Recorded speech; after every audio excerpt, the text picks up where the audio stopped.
मुकेश सहनी जिंदाबाद।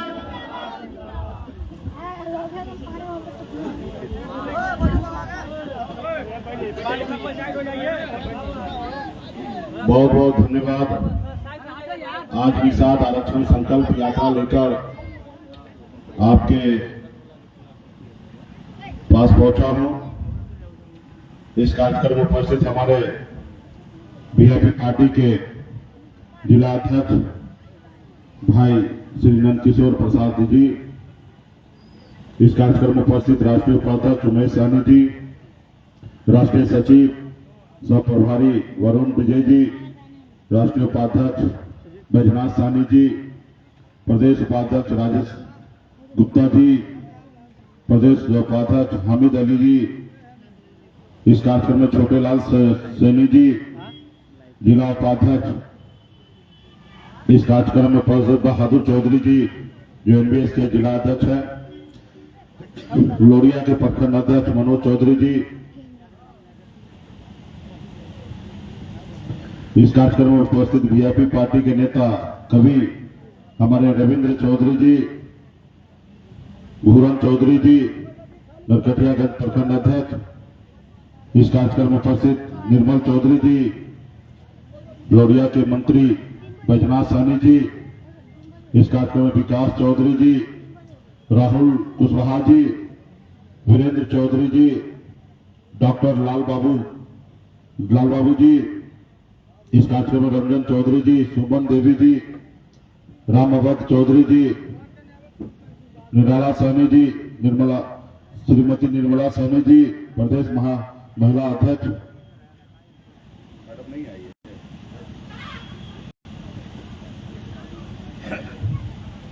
मोतिहारी जिला सहाय हमारे जिला अध्यक्ष अशोक सहनी जी, सुगौली प्रखंड के प्रमुख श्री मनोज सहनी जी, हरसिद्धि विधानसभा के प्रभारी जितेंद्र सहनी जी, राजीव श्रीवास्तव जी,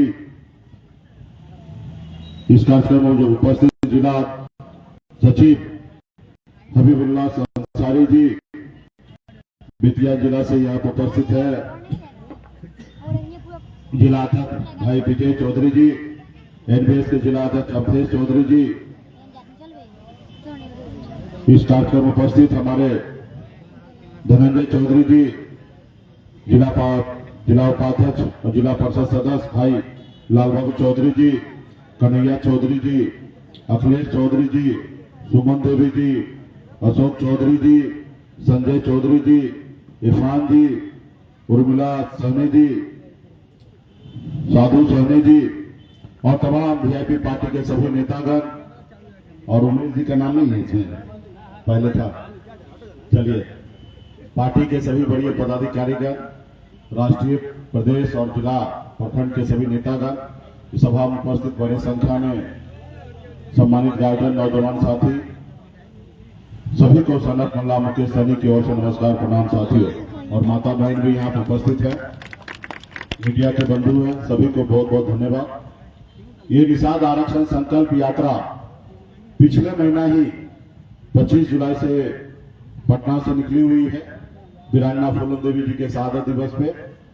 ये यात्रा 101 दिन का यात्रा है, 3 महीना 11 दिन का यात्रा है। ये यात्रा पूरे यूपी, बिहार और झारखंड तीनों राज्य में 80 जिला ये जाएंगे, और इस क्रम में आज आपके पास वाल्मीकि नगर बगहा में पुलिस लाइन जिला में हम लोग आपके पास पहुंचे हैं, और पार्टी के सभी साथी स्वागत किए। इस सभी के लिए आप सभी को बहुत बहुत धन्यवाद। मौसम भी सही नहीं है, एक संदेश लेके आए हैं साथियों। हम लोगों ने निषाद आरक्षण संकल्प यात्रा इसलिए निकाला है कि निषाद समाज को आरक्षण मिले। आज बंगाल में निषाद के सभी उपजाति को, बिंद हो, बिलदार हो, नुनिया हो, मला हो, चाय हो, तियर हो, बनपर हो, निषाद के जितने भी कुरी हैं, 50 नाम से हम जाने जाते हैं, सभी को आरक्षण मिल रहा है एससी का।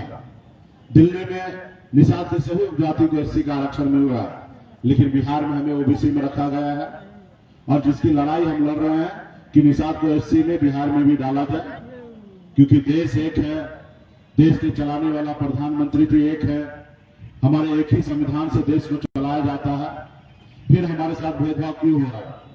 जब बंगाल, बिहार, उड़ीसा, झारखंड ये सब पहले एक ही राज्य हुआ करता था।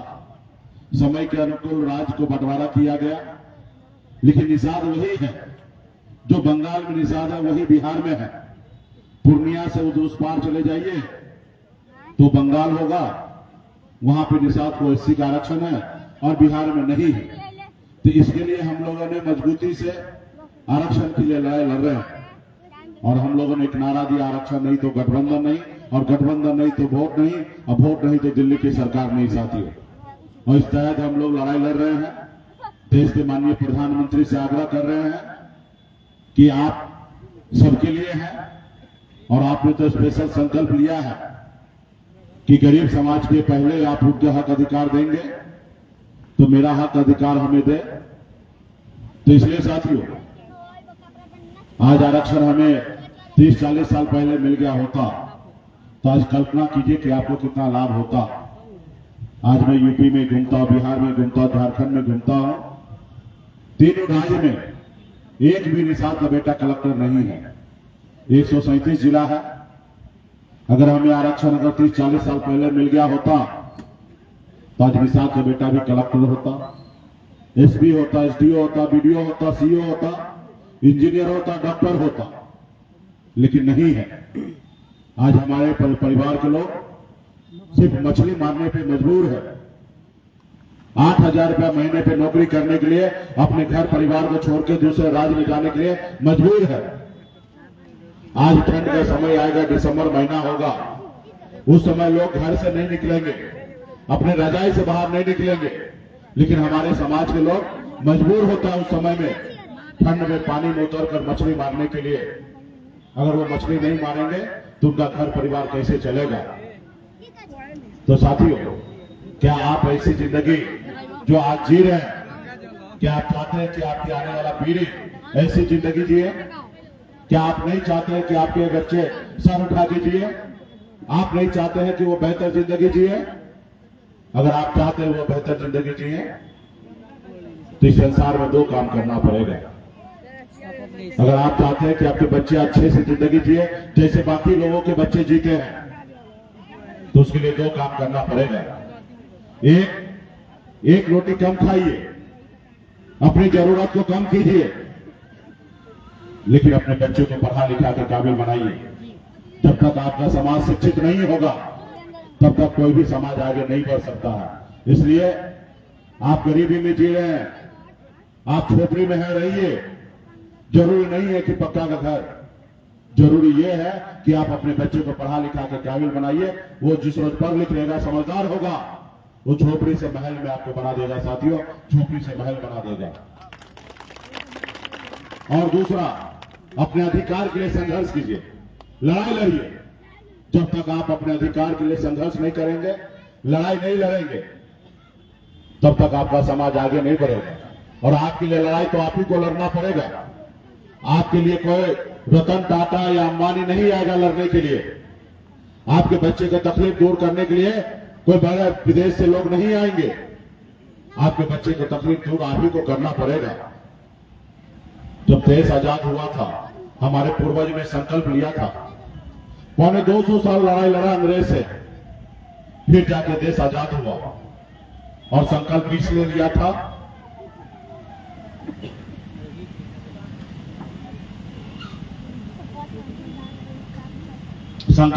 लिया था कि आजाद भारत में हमारे आने वाला पीढ़ी सर उठा के जिएगा, सर उठा के सांस लेगा।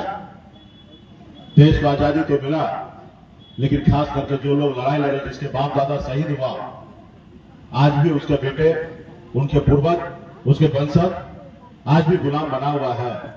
जो अंग्रेज के जमाने में जो जी हजूरी करता था, अंग्रेज का तलवा चाटता था, वो लोग आज मालिक बना हुआ है। तो इसलिए साथियों, आपको संघर्ष करना पड़ेगा। आजादी के बाद हमें एक संविधान मिला है। संविधान बाबा साहब भीमराव अम्बेडकर ने बनाया, हमें एक लोकतंत्र दिया। उस लोकतंत्र में आपके पास एक बहुत बड़ा पावर दिया, एक बहुत बड़ा शक्ति दिया। पहले राजा के घर में रानी के कोख से बच्चा जन्म लेता था तो राजा बनता था, लेकिन लोकतंत्र में बाबा साहब भीमराव अम्बेडकर ने आपके पास ऐसी शक्ति दी कि एक निषाद मल्ला का बेटा एक गरीब मजदूर का बेटा, एक किसान का बेटा अपने वोट के दम पर राज्य का मुख्यमंत्री और देश का प्रधानमंत्री बन सकता है। उन्होंने बताया कि अब जरूरी नहीं है कि राजा के घर में बच्चा जन्म ले वही राजा बनेगा। राजा वही बनेगा जिसके पास सबसे ज्यादा अधिक वोट होगा। और जिस लोगों ने अपने वोट को, शक्ति को पहचाना, अपने लोगों को साथ लिया, वो देखिए इस देश दुनिया में अपनी पहचान बनाया, अपने समाज को आगे बढ़ाया। ये काम आप भी कर सकते हैं। आपके पास भी बिहार में, यूपी, झारखंड में 15% वोट है, लेकिन आपको अंदाजा नहीं है कि आप क्या कर सकते हैं। जैसे हनुमान जी को पता नहीं था कि 7 समुद्र पार करके रावण को लंका जला सकता है, लेकिन जब याद दिलाया गया तो हनुमान जी 7 समुद्र पार करके रावण को लंका जलाने का काम किया। वैसी शक्ति, वैसी ताकत आज बिहार के निषाद, उत्तर प्रदेश और झारखंड के निषाद के पास है। अगर चाह लीजिएगा तो पटना क्या, दिल्ली को आप कब्जा कर सकते हैं। ऐसी शक्ति आपके पास है साथियों। जिन लोगों ने शक्ति को पहचाना, वोट को, ताकत को समझा, जैसे आदरणीय श्री लालू प्रसाद यादव जी, बहन मायावती जी, मुलायम सिंह यादव जी, स्वर्गीय रामविलास पासवान जी, इन लोगों भी गरीब घर में ही जन्म लिए, लेकिन संघर्ष किए, लड़ाई लड़े। जब लालू जी लड़ाई लड़े, संघर्ष किए, अपना दल बनाए, तो उनके लोगों ने उनको साथ दिया, उनके समाज के लोगों ने उनको साथ दिया। जब साथ दिया तो दल को बल मिला, और जब दल को बल मिला तो बिहार में 15 साल बिहार का मुख्यमंत्री थे, और आज भी उनकी पार्टी सरकार में है। आज आपके पास भी शक्ति, ताकत है। सिर्फ जरूरी है अपने वोट को पहचानना, अपनी ताकत को पहचानना। आज मैं आपके सामने में एक उदाहरण हूं।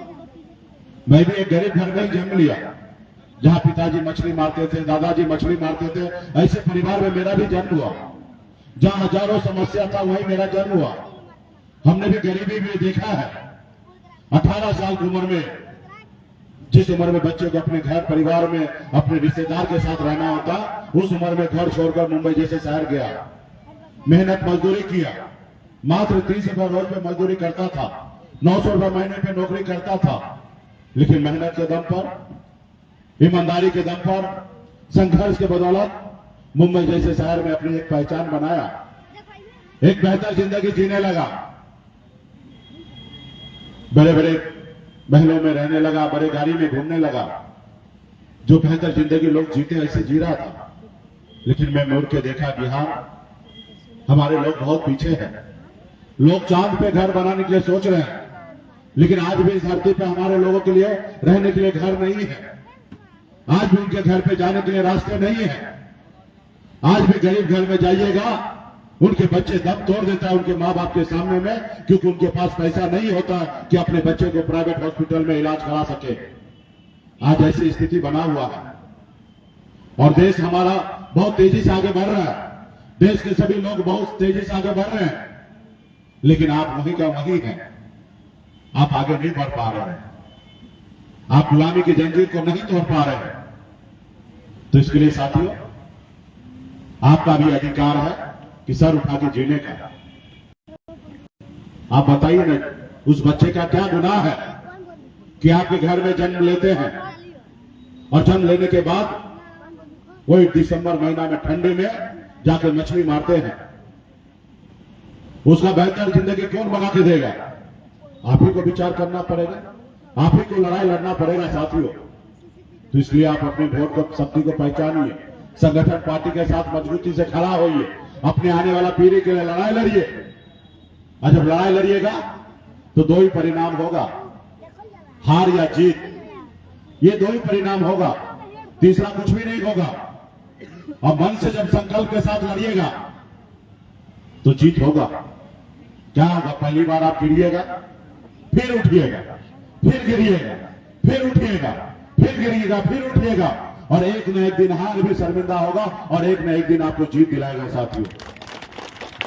आप बताइए ना, हमारे पूर्वज ने 250 साल अंग्रेज से लड़ाई लड़ा, कई पीढ़ी, 9 पीढ़ी लड़ाई लड़ा, तब जाके देश आजाद हुआ। आज आप लड़िएगा, शायद आपसे नहीं होगा, आपके आने वाला बच्चे लड़ाई लड़ेंगे, शायद वो लड़ाई को कामयाबी में बदलेंगे। आज मेरी मांग कोई नाजायज नहीं है, हमारी मांग जायज है, और जब हम अपनी मांग जायज है तो हम क्यों ना लड़े। हमें देश के प्रधानमंत्री जी बता दे, वो आते ना संडे को मन की बात करने के लिए, वो बताएं कि मुकेश सहनी जी आप जो मांग कर रहे हैं वो गलत है, तो हम 4 कदम पीछे हट जाएंगे। अगर मेरी मांग सही है तो सरकार का काम है पूरा करना, और सरकार तो आप ही बनाते हैं,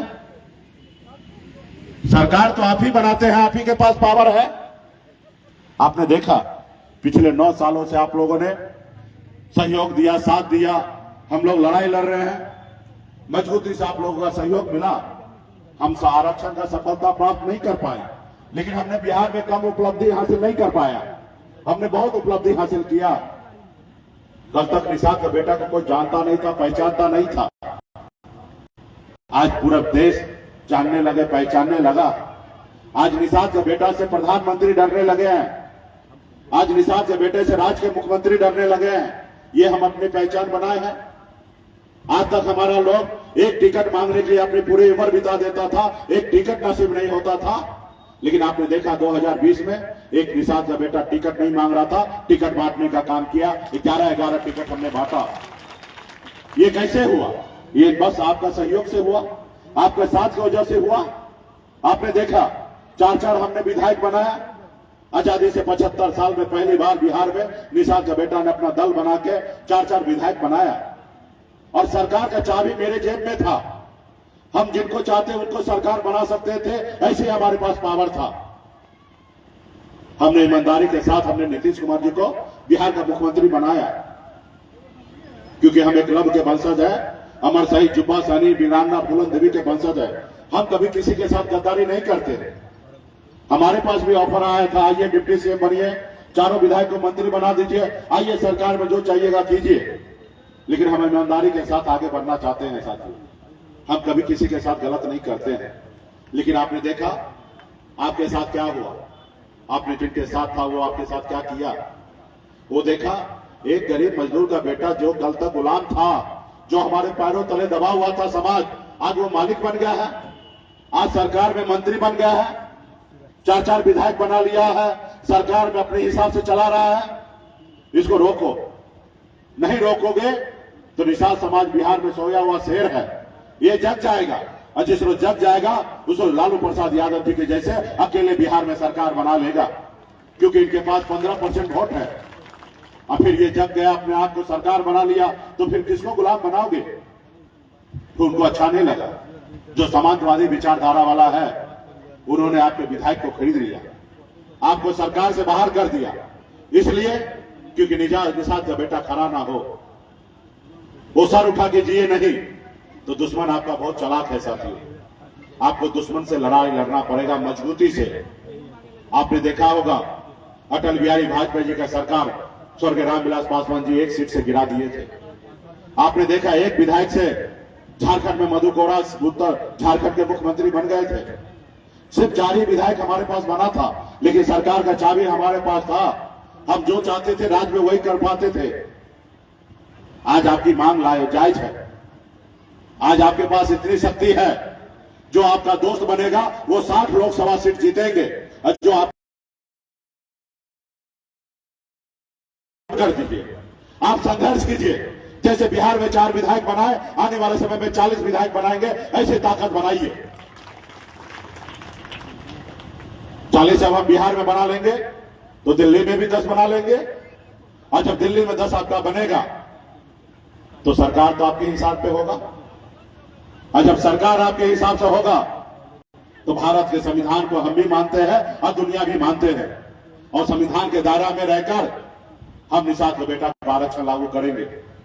बहुत दूर नहीं है साथियों, 75 साल आपने लड़ाई लड़ा, संघर्ष किया है। आपने पिछले 9 साल से आप हमारे साथ हैं, और आप लोग तो 6-7 साल से हैं, और 6-7 सालों में हम लोगों ने एक अपनी बिहार में पहचान बना लिया है, और इसी तरीके से 2-4 साल 5 साल और हम संघर्ष करेंगे। अभी हमारा उम्र ही क्या है, 42 साल ही हुआ है। अभी हम मजबूती से कम 30 साल तो एक्टिव राजनीति करेंगे साथियों, और 30 साल मतलब 72 ही होगा, और 30 साल जब एक्टिव राजनीति करेंगे और 5 साल में हम यहां तक पहुंच गए हैं, जो आज दिल्ली का कुर्सी ऐसे से हिलने लगा है कि मुकेश सहनी कैसे डील होगा।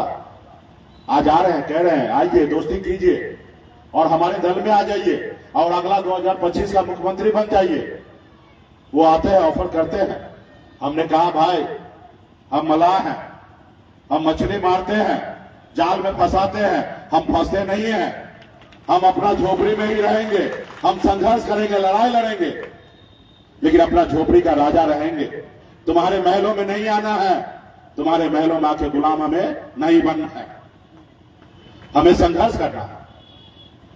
तो इसलिए साथियों, पार्टी के बहुत सारे साथी हैं। पहले बहुत ही अच्छा आप लोग एक्टिव थे, कुछ सालों से आप लोग सो गए हैं। इसमें खैर आपका कोई गलती नहीं है।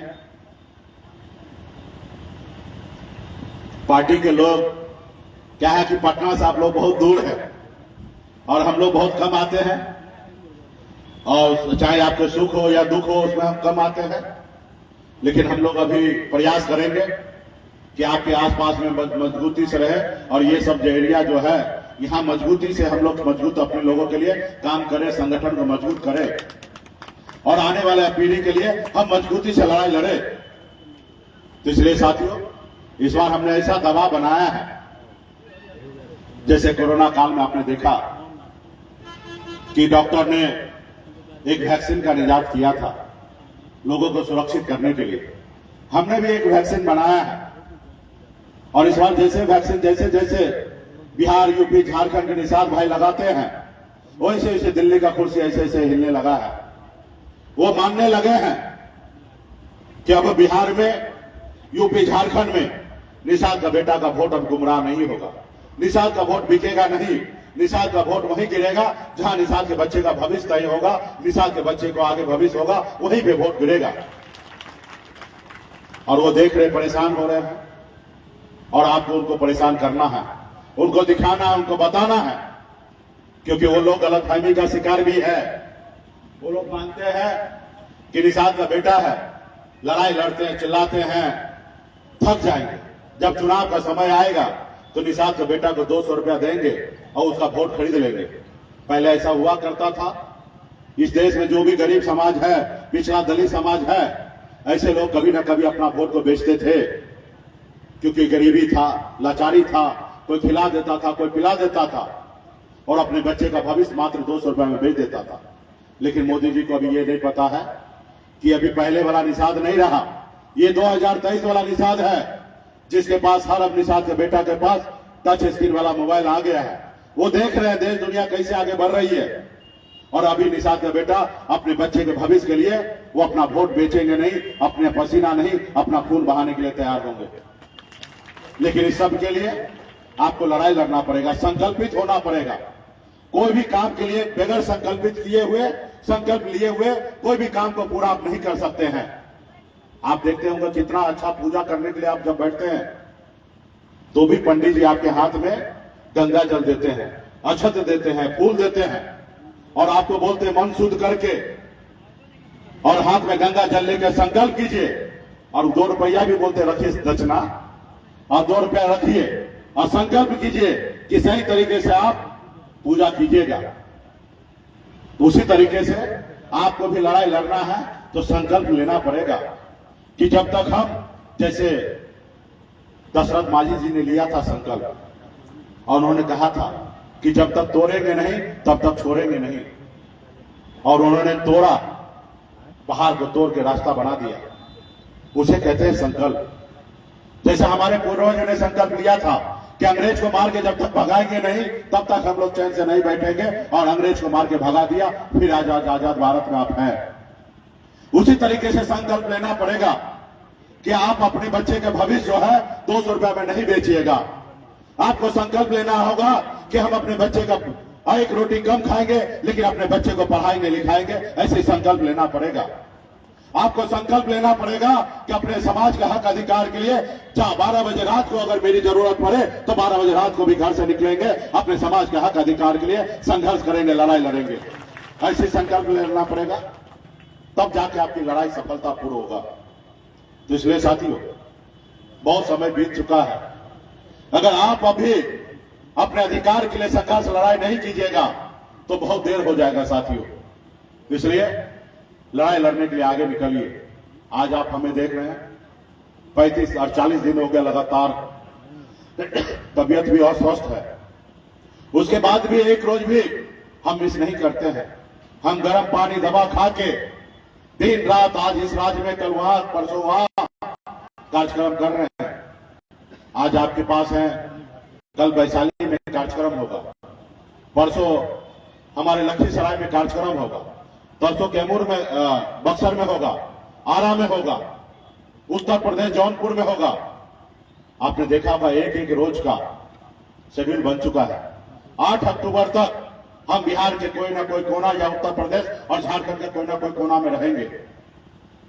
हम अभी से 1 महीना आगे का भी शेड्यूल बना के हमने दे दिया है और ये 4 नवंबर तक ये यात्रा चलने वाला है साथियों। बेगर रुके, बेगर थके, बेगर कोई परेशानी का, हजारों परेशानी, हजारों तकलीफें होगा, उस सबको दूर करते हुए हम रोज आगे बढ़ रहे हैं साथियों। ये किसके लिए? आपके बच्चे के लिए, अपने आने वाला पीढ़ी के लिए, अपने समाज के लोगों के लिए। आज देखिए सभी समाज आगे बढ़ रहा है। आपने देखा 10% आरक्षण मोदी जी की सरकार बना क्योंकि पावर उनके पास आया। 10% सामान्य वर्ग को आरक्षण ईडब्ल्यूएस दे दिया, आर्थिक आधार पे गरीबी में दे दिया उनको। हम उनका विरोध नहीं करते, मोदी जी अच्छा काम किए हैं। अगर उनको ब्राह्मण भूमियार का बेटा गरीब नजर आया तो अच्छा बात है, उनको आरक्षण दिया है। लेकिन मोदी जी का चश्मा धुंधला हो चुका है, उनको ब्राह्मण भूमियार का बेटा गरीब दिख रहा है, लेकिन निषाद का बेटा जो ठंडी में उतर कर मछली मारता वो नहीं दिख रहा है। आज निषाद के बच्चे इलाज के अभाव में मर रहे हैं, वो नहीं दिख रहा है उनको। वो क्यों दिखेगा उनको? क्योंकि वो सरकार आपका थोड़े है, आपने थोड़े बनाया है। वो सरकार आरएसएस का है और आरएसएस के लोग को आरक्षण ना मिला, ऐसा हो सकता है? कल आप भी सरकार बनाइएगा या सरकार के सहयोगी होइएगा तो आप भी आरक्षण लागू कीजिएगा। जो समाज सत्ता पावर में आया वो समाज को देखिए कहां से कहां पहुंच गया है। तो इसलिए साथियों, सब चीज पावर में ही है, पावर आपके उंगली में है। अब ये उंगली को इस्तेमाल अपने बेटा को भविष्य को बनाने के लिए बनाइएगा या अपने बच्चे का भविष्य सुधारने के लिए करिएगा, इस्तेमाल कीजिएगा, ये बात आपको सोचने की आवश्यकता है। आपने तो सोचा था 2014 में ये उंगली से वोट गिराएंगे, मोदी जी हमारे बच्चे का भविष्य बनाएंगे, और क्या हुआ? 10% आरक्षण आपके जेब से निकाल कर पहुंचा दिया। हम अभी भी कहते हैं कि हम कोई आरक्षण का विरोधी नहीं है, अच्छी बात है, वो गरीब है तो उनको दीजिए। हमें भी मोदी जी वही आरक्षण दे दीजिए जो ईडब्ल्यूएस जैसे सामान्य वर्ग के लोगों को दिया है, बस वही 10% आरक्षण दे दीजिए। हम उनसे तो कम नहीं है, हमें सिर्फ वही आरक्षण दे दीजिए। 8 लाख कमाने वाले लोग को ही आरक्षण दीजिए, मुकेश सहनी को नहीं चाहिए आरक्षण। लेकिन हमारे समाज को चाहिए ना। एक तरफ 4 लोग हैं उसको 8 रोटी दीजिएगा और एक तरफ 4 लोग हैं उसको 2 रोटी दीजिएगा। ये कैसे न्याय है आपका? अगर न्याय चाहिए तो अपनी उंगली का बटन को है सोच समझ कर अपने दल के साथ, अपने नेता के साथ गिराइए, जैसे हमारे यादव भाई लालू जी के साथ गिराते हैं। राज्य में परिस्थिति कुछ भी हो, लेकिन जहां लालू जी वहीं उनके लोग, जहां नीतीश जी जहां वहीं पे उनके लोग, जहां पासवान जी जहां वहीं पे उनके लोग, जहां भारतीय जनता पार्टी आरएसएस वहीं उनके लोग। आप कहां? इसलिए साथियों, आपके लिए भी दल बन चुका है, आपके पास वही चुनाव चिन्ह है। तभी आपके पूर्वज श्री राम जी को पार लगाए थे, वही नाव छाप है आपके पास। आपकी किसी की आवश्यकता नहीं है कि आपके नाव को कोई पार लगाए। आप खुद केवट महाराज हैं, आप केवट के वंशज हैं। आपको कोई मोदी अदानी नहीं चाहिए। आप अगर जिस रोज ठान लीजिएगा उस रोज दुनिया का कोई ताकत नहीं है कि आपको नाव को किराना लगाने से कोई रोक सकता है साथियों। तो इसलिए जरूरी है लड़ाई लड़ना, संकल्प करना। तो क्या आप लोग लड़ाई लड़ने के लिए तैयार हैं? ये आवाज दिल्ली पहुंचेगा। अरे पटना से काम नहीं होगा, पटना से काम नहीं होगा। पटना में काम होना रहता तो 2020 में करवा लेते। काम तो अभी दिल्ली से होना है, या मोदी जी को जिता के या उनको हरा के, तो यही है। तो इसके लिए संकल्प लेना। तो क्या आप लोग लड़ाई लड़ने के लिए तैयार हैं? हाँ, ये आवाज में हुआ ना दम, ये आवाज पहुंचेगा दिल्ली। मोदी जी यहां है नहीं, अब ये काम और करना है, वैक्सीन लगाना है मोदी जी को। और जितना वैक्सीन लगाइएगा उतना मोदी जी का गद्दे हिलेगा। और वैक्सीन का नाम क्या है? गंगाजल। वो वैक्सीन का नाम है गंगाजल। जैसे सब पवित्र होता, शुद्ध होता है ना, वैसे शुद्ध कीजिए अपने मन को और संकल्प लीजिए कि हमारी जो सुनेगा हम उनकी सुनेंगे, जो हमारी फिक्र करेगा हम उनकी फिक्र करेंगे, जो हमारे बच्चे का भविष्य के बारे में सोचेगा हम उनके बारे में सोचेंगे, जो हमारी नहीं सुनेगा हम उनकी नहीं सुनेंगे। ऐसे संकल्प लीजिए। तो आपके पास वही वैक्सीन आ गया होगा, गंगाजल। सभी लोग निकालिए जेब से, सब माता बहन सब निकालिए, पार्टी के सभी नेता लोग निकालिए। और हाथ में जैसे पंडित जी आपको देते हैं ना गंगाजल, ढक्कन को खोलिए और हाथ में लीजिए और हाथ को ऐसे कीजिए। और ये वीडियो बनेगा और ये रात में मोदी जी के पास पहुंच जाएगा। और वो देखेंगे कि बगहा में, वाल्मीकि नगर में निषाद का बेटा ने संकल्प ले लिया है कि हम अपने आने वाला पीढ़ी के लिए हम लड़ाई लड़ेंगे। सभी लोग ले लीजिए। हाँ, सभी लोग ले भाई, और नेता लोग को भी दीजिए, क्योंकि चुनाव में पहले नेता लोग इधर से उधर हो जाता है। तो सब नेता लोग को दीजिए। हाँ, सब लोग ले लिए और हाथ को ऊपर कीजिए। अगर निषाद का बेटा है, अपने बच्चे के भविष्य के लिए लड़ना चाहते हैं, तो हाथ आगे कीजिए।